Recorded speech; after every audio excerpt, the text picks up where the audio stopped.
Hello, East Hardy Early Middle School. Thank you for joining us. We hope that you all enjoy our book reviews. Remember to view them with your family and discuss the books together. At the end of the video, you will receive a link to a survey. Make sure you complete the survey and you will earn a free book. Enjoy! Hey everybody, my name is Vicki Johnson. I'm an East Hardy parent. My daughter is a junior at East Hardy High School. We live in Wardensville with our 4 pets. We have 2 dogs and 2 cats, and I am a writer. I am also pursuing my master's in fine arts and creative writing for children and young adults. So I read a lot, and I have 2 middle grade novels to recommend to you today, and here they are. Doll Bones by Holly Black and Scary Stories for Young Foxes by Christian McKay Heidecker. The first thing you might notice about these, they both have a silver sticker on the front, and I always like to pay attention to those stickers because it means that the book has been awarded some prize for the year in which it was published. In this case, they were both given the Newbery Honor. Every year, the American Library Association gives out the Newbery Medal for distinguished contributions to American literature for children. So Newbery Honors are a really big deal. These are both great books. Oddly, they're both a little bit spooky. I don't normally read spooky books, but I'll start with Doll Bones. Doll Bones by Holly Black. I'm going to read a little bit on the back while you look at the cover. Poppy, Zach, and Alice always played one continuous game, a game that takes place in a world populated with pirates and thieves, mermaids and warriors. Ruling over them all is the Great Queen, a bone china doll imprisoned in a cabinet, cursing those who displease her. This is a fantastically written book. It's an adventure novel about 3 friends, and it's about friendships and how they can change as you grow up. They go on a quest, and it's a really exciting, interesting, and spooky book. I would say it's creepy. Let's put it that way. The other book is Scary Stories for Young Foxes by Christian McKay Heidecker. This is, I would say, it's sort of like a scary fairy tale about a family, as told to and about a family of 7 little fox kits. No fox kit is safe in the antler wood. So if you love animals like me, any book that has animals on the cover or animals as part of the story, I'm automatically going to be interested in reading these books. It's beautiful writing about nature and adventure. So I highly recommend both of these books. Let me give you another look at the covers. These are going to be available in your library and any place where you can buy books, like your local independent bookstore, and happy reading. There, I'm Charlie Raywall from EHEMS Health Center in Baker. I work there as the operations officer and pharmacy director. I'd like to tell you about a book I think looks interesting, especially if you love animals the way I do. The name of the book is Strays by Alexander London. I find this book interesting because I've always enjoyed books about our canine friends and the incredible partnership between service dogs and the men or women they are partnered with. My own experiences with animals is peppered with times when I was truly astonished by the intelligence and loyalty between animals and man. So if you get a chance and you want to read a good book, this looks like it'd be one of them. Hello, my name is Ricky Robinson. I am an East Hardy alumnus, class of 2017. I am currently a graduate student at Shepherd University, where I am also a member of the football team. Today I'd like to show you a book that I really enjoyed reading as a kid. The title of the book is Hatchet, and the author of the book is Gary Paulson. A fun fact about me is that when I was a kid, I was obsessed with anything to do with survival in the wilderness.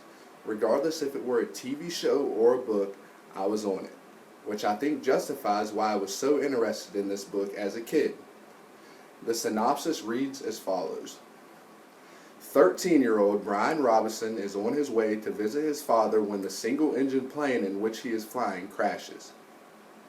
Suddenly, Brian finds himself alone in the Canadian wilderness with nothing but a tattered windbreaker and the hatchet his mother gave him as a present, and the dreadful secret that has been tearing him apart since his parents' divorce.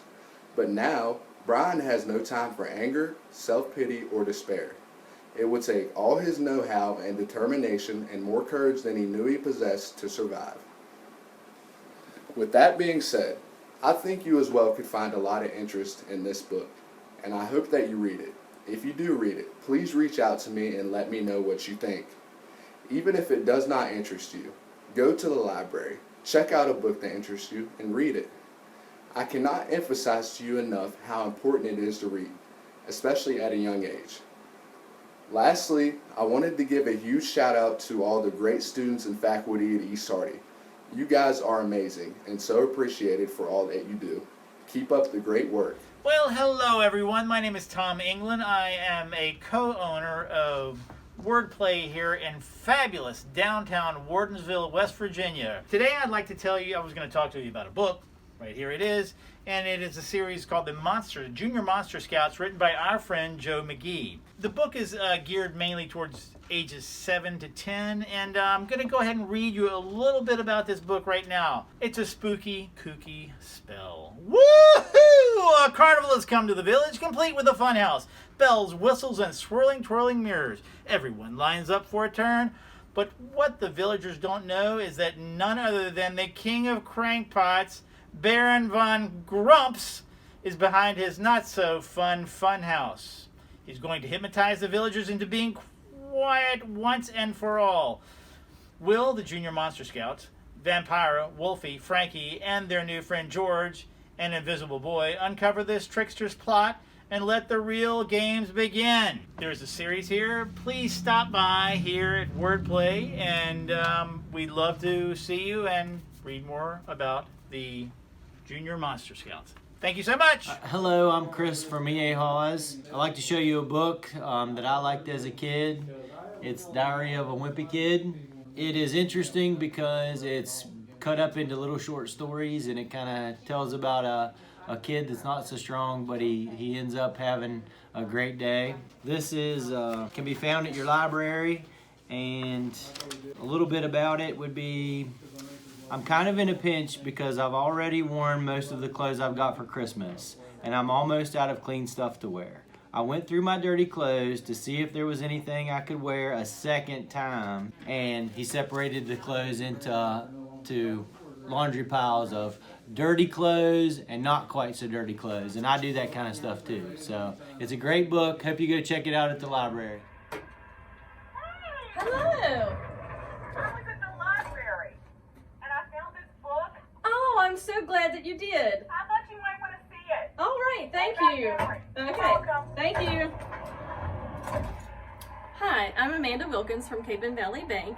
I am a teller here, and I just got a book from your library. It is a Boxcar Children book. This book is about 4 little kids. Their names are Henry, Jesse, Violet, and Benny. They used to live alone in a boxcar. Now they have a home with their grandfather and are spending a week in a log cabin in the woods. When a terrible snowstorm hits the area, the Boxcar Children are trapped. To make matters worse, there's something very suspicious about their cabin. What are all of those strange markings on the closet door, and what are all those strange noises the Boxcar Children hear in the night? So this book is in your library.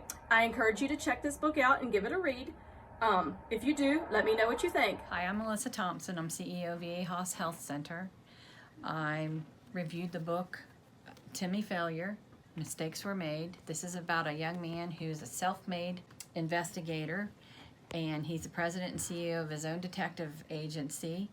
His name comes from failure, which is French, but when his family migrated to the United States, they spelled it Failure, failure, so he decided to go with that name for his detective agency. This is a humorous, funny book, and I think you'll enjoy reading it. Hi, I'm Marlene England, and I'm one of the owners of Wordplay Bookstore in Wardensville, right on Main Street. So I'm going to talk to you today about 2 books. Well, really just 1 book, but it's a duology of books, and it's a mid-grade fantasy adventure story for 8 to 12-year-olds, and I highly recommend it, although I have to tell you, I'm a little biased, because if you see this author's name here on Heartseeker, it's Melinda Beatty, and Melinda is a bookseller and a friend of mine from Frederick, Maryland. In fact, if you look in the acknowledgments in the back of the book, she actually says my name, which is way cool. I've never had my name in the acknowledgments of a book before. But anyway, this is Mel's book. She goes by, her author name is Melinda, but I call her Mel. And it's about a girl named Only who cannot tell a lie. So imagine being Only in the 17th century in this made-up world and only being able to tell the truth and having the king find out. So here's a little bit from Heartseeker, which is the first of 2 books. Riverbound is the second one.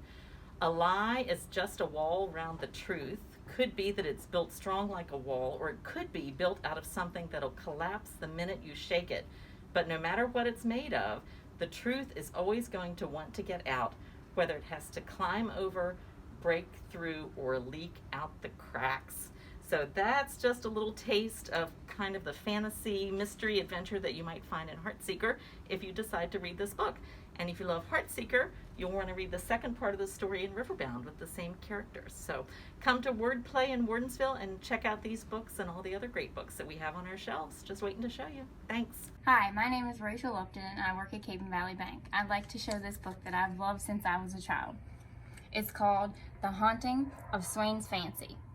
I read this book in the 5th grade and have been reading mysteries ever since. Taylor has come to Swain's Fancy to spend the summer with her father and his new wife, Sylvia, and her children, Nicole and Peter. She has to share a room with Nicole, who thinks Taylor is about as welcome as Lyme disease. But the stepsister's dislike is soon eclipsed by strange goings-on in the house. What happens to make the bedroom so cold? Who is that person looking out the attic window? Sibling rivalry is pushed aside as Taylor, Nicole, Peter, and their neighbor Cody join forces to solve a murder committed during the Civil War. I found the book very interesting, and I love murder mysteries and anything about history. Please read this book and let me know how you feel. Hi everybody! Welcome to Wordplay. My name is Charlotte, and I love working here because of all of the books and all of the games. And today I want to tell you about one of my new favorite books. It is called How to Promenade with a Python and Not Get Eaten. I'll bet you want to know all about this. This book was written by a woman named Rachel Poliquin, and the illustrator, that's the person who draws the pictures, is Catherine Durst. So I'm going to tell you a little bit about what this book is about. I'm going to read the back so you can still see the front, okay? Meet Frank. He's a 300-pound python with 100 pointy teeth, night vision, and a killer squeeze. And he wants you to join him for a moonlight walk. I hope he's not hungry, but don't be afraid to say yes. If you follow my expert advice, you'll survive with style. Trust me, I'm a classy cockroach. What could possibly go wrong? So, I hope that you will come in and see us here at Wordplay on Main Street in Wardensville, and that you will pick up this book and that you will read it and you will learn all you need to know about pythons and promenades. Bye! Hi! My name is Joanne Bird and I work at Cape and Valley Bank. Look at this book that I found in your library. This was a book that I read when I was a child. I loved mystery books. And this author has a whole series of books. Her name is Carolyn Keene. The name of this book is Sabotage at Willow Woods. This is a Nancy Drew series, and just let me tell you a little bit about the book, okay? Who knew that a new sports field would cause so much drama? That's when Bess George and I started investigating. Ever since George's cousin, Carrie Kim, announced her candidacy for city council, along with her platform of building a new football field and a state-of-the-art sports complex, someone has been trying to sabotage her campaign. I think I may have to go undercover as a member of the Green Club, since I think that they're behind all of this. So Carrie has been getting threatening notes and even some more sinister warnings. So I need to figure out how to stop this before somebody gets hurt. Now, if you read this book, it's in your library, you'll find out what happened. When I was in grade school, my reading teacher, Mildred Bowers, came to me one day and she said, I know that you like math. Have you ever considered reading mystery books? And I said, no, I haven't. She said, most people who like math also like mystery books, if they like to read, because you're problem solving. So in the 3rd grade, I started reading mystery books, and to this day, I'm still reading them. Grab this book. I hope you enjoy it, and let me know what you think. Hey everyone, my name is Vicki Johnson, and I am an East Hardy parent. My daughter's a junior at East Hardy High School. We live here in Wardensville with our pets. We have 2 dogs and 2 cats, Dudley and Hazel and Biscuit and Mooch. I am a writer, and I'm also studying creative writing for children and young adults. So I read a lot of books, and I have one here today to recommend to you.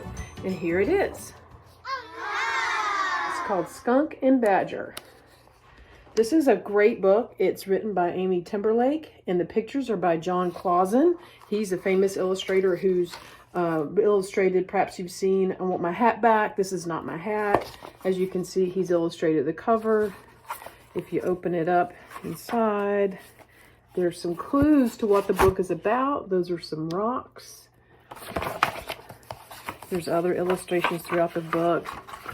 Here's Badger working on his rock collection. So let me read to you a little bit about this book. No one wants a skunk. They are unwelcome on front stoops. They should not linger in rock rooms. Skunk should never, ever be allowed to move in. But Skunk is Badger's new roommate, and there's nothing Badger, who prefers to be left alone with his important rock work, can do about it. This is the first tale in a series about opposites who need to be friends. I hope you'll enjoy Skunk and Badger. It's maybe available in your library or anywhere you can buy books, including your local independent bookstore. Happy reading. Hello, I'm Kevin. I am a real estate appraiser.